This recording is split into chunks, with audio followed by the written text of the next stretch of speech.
James Carter. Mr. Carter?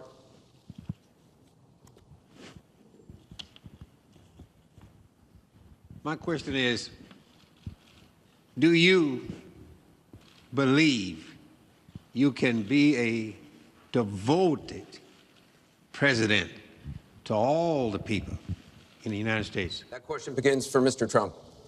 Absolutely. I mean, she calls our people deplorable, a large group, and irredeemable. I will be a president for all of our people, and I'll be a president that will turn our inner cities around and will give strength to people and will give economics to people and will bring jobs back, because NAFTA, signed by her husband, is perhaps the greatest disaster trade deal in the history of the world, not in this country. It stripped us of manufacturing jobs. We lost our jobs.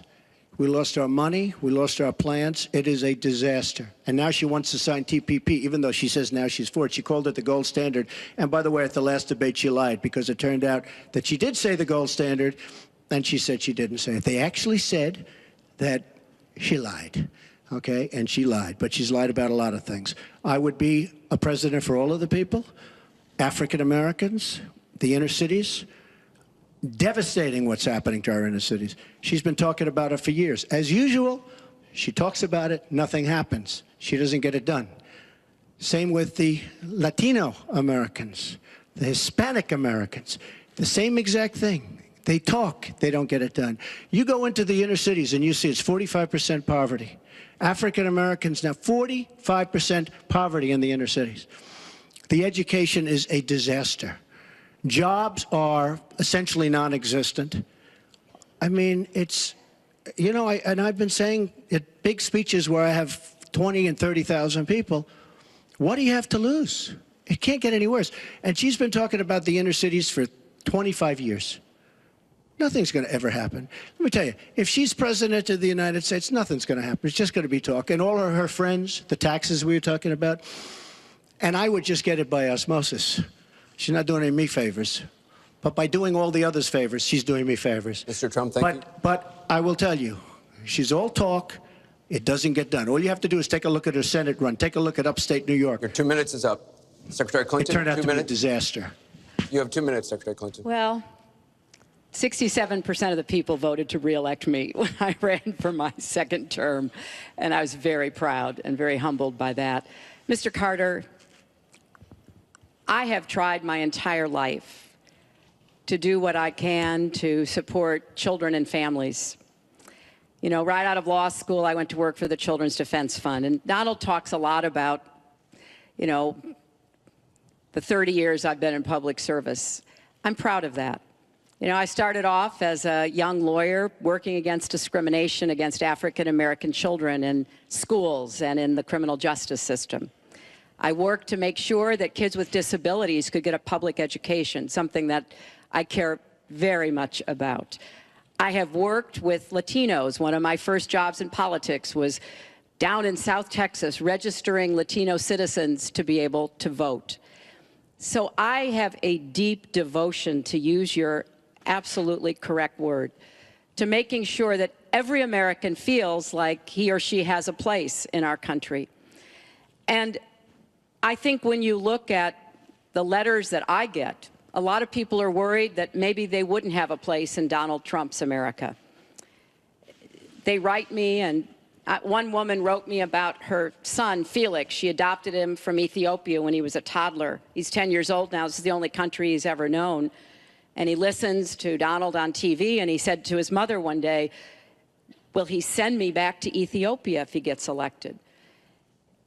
You know, children listen to what is being said, to go back to the very, very first question. And there's a lot of fear that, in fact, teachers and parents are calling it the Trump effect. Bullying is up. A lot of people are feeling, you know, uneasy. A lot of kids are expressing their concerns. So first and foremost, I will do everything I can to reach out to everybody, Secretary Democrats, Clinton. Republicans, independents, people across our country.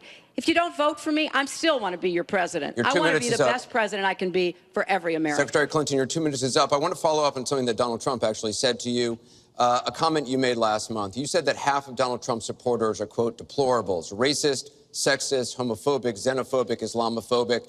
You later said you regretted saying half. You didn't express regret for using the term deplorables. To Mr. Carter's question, how can you unite a country if you've written off tens of millions of Americans? Well, within hours, I said that I was sorry about the way I talked about that, because my argument is not with his supporters. It's with him and with the hateful and divisive campaign that he has run, and the inciting of violence at his rallies, and the very brutal kinds of comments about not just women, but all Americans, all kinds of Americans. And what he has said about African Americans and Latinos, about Muslims, about POWs, about immigrants, about people with disabilities, he's never apologized for. And so I do think that a lot of the tone and tenor that he has said, I'm proud of the campaign that Bernie Sanders and I ran. We ran a campaign based on issues, not insults, and he is supporting me 100%. Thank you. Because we talked about what we wanted to do. We might have had some differences, and we had a lot of debates. Thank you, Secretary. But we believed that we could make the country better, and I was proud of that. I'm going to give you a minute, 20 seconds. We have a divided nation. We have a very divided nation. You look at Charlotte, you look at Baltimore, you look at the violence that's taking place in the inner cities, Chicago. You take a look at Washington, D.C. We have an increase in murder within our cities, the biggest in 45 years. We have a divided nation because people like her, and believe me, she has tremendous hate in her heart. And when she said deplorables, she meant it. And when she said irredeemable, they're irredeemable. You didn't mention that. But when she said they're irredeemable, to me, that might have been even worse. She said some of them are irredeemable. She's got tremendous hatred. And this country cannot take another 4 years of Barack Obama, and that's what you're getting with her. Mr. Trump, let me follow up with you. In 2008, you wrote in one of your books that the most important characteristic of a good leader is discipline. You said if a leader doesn't have it, quote, he or she won't be one for very long. In the days after the first debate, you sent out a series of tweets from 3 a.m. to 5 a.m., including one that told people to check out a sex tape. Is that the discipline of a good leader? No, it wasn't check out a sex tape. It was just take a look at the person that she built up to be this wonderful Girl Scout, who was no Girl Scout. By the way, just so you understand, when she said 3 o'clock in the morning, take a look at Benghazi. She said, who's going to answer the call at 3 o'clock in the morning? Guess what? She didn't answer because when Ambassador Stevens... The question is that the discipline of a good leader? 600 times. Well, she said she was awake at 3 o'clock in the morning. And she also sent a tweet out at 3 o'clock in the morning, but I won't even mention that. But she said she'll be awake. Who's the famous thing? We're going to answer our call at 3 o'clock in the morning. Guess what happened?